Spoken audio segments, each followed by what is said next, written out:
గుడికి వెళ్తే అత్యాచారాలు, ట్రైన్లో వెళ్తుంటే అఘాయిత్యాలు, బస్సులో వెళ్ళినా అదే ఘోరాలు. రోడ్డు మీదకి వస్తే చాలు ఆడపిల్లలపై క్రూర మృగాల మాదిరి ఉన్మాదులు రెచ్చిపోతున్నారు.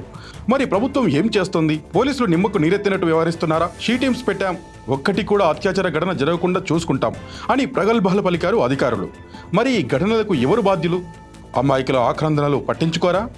తెలంగాణ రాజధాని నడిబొడ్డున ఎంఎంటీఎస్ రైలు వేదికగా జరగడం అందరినీ ఆశ్చర్యానికి గురి చేస్తుంది. ఎంఎంటీఎస్ ట్రైన్లో యువతిపై అత్యాచార యత్నం చేశాడు ఓ యువకుడు. అతడి నుంచి తప్పించుకునేందుకు యువతి కదులుతున్న ట్రైన్ నుంచి దూకేసింది. దీంతో ఆమెకు తీవ్ర గాయాలయ్యాయి.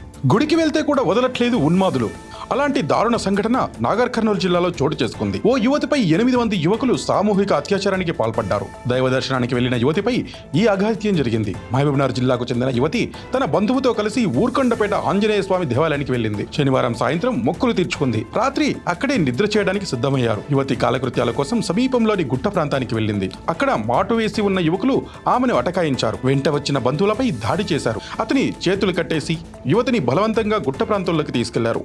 అనంతరం అక్కడ యువతిపై సామూహిక అత్యాచారానికి పాల్పడ్డారు.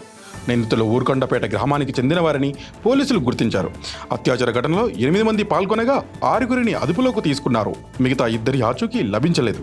ఈ ఘటన కూడా తెలంగాణలో సంచలనమే సృష్టించింది. ఇదిలా ఉంటే మరోవైపు భారతదేశంపై ఎంతో నమ్మకంతో ఇక్కడికి చూడడానికి వచ్చిన పర్యాటకులకు కూడా రక్షణ లేకుండా పోయింది. హైదరాబాద్కు వచ్చిన విదేశీ అమ్మాయిపై గుర్తు తెలియని యువకులు అత్యాచారం చేశారు. పైడి షరీఫ్ పిఎస్ పరిధిలో సోమవారం ఈ దారుణ సంఘటన జరిగింది. మీర్పేట మందమల్లమ్మ సెంటర్ వద్ద రోడ్డుపై నడుచుకుంటూ వెళ్తున్న జర్మనీ దేశానికి చెందిన యువతిపై కారులో కొందరు ఆకతాయిలు లిఫ్ట్ ఇస్తామంటూ సదరు యువతిని నమ్మించి కారులో ఎక్కించుకున్నారు. అనంతరం ఆమెపై కారులోనే ఒక్కొక్కరుగా అత్యాచారం చేశారు.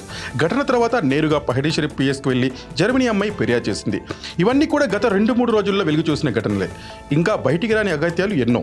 మరి వీటన్నిటికీ చెక్ పెట్టడం ఎలా? ఇలాంటి ఘటనలు ఎక్కడో దగ్గర నిత్యం జరుగుతూనే ఉన్నాయి. స్వయాన ముఖ్యమంత్రి తన దగ్గర హోంశాఖ ఉంచుకున్నా కూడా నేరాలు జరుగుతూనే ఉన్నాయి. అసలు పోలీస్ వ్యవస్థ ఏం చేస్తోంది? ఇదేనా లా అండ్ ఆర్డర్ అంటే?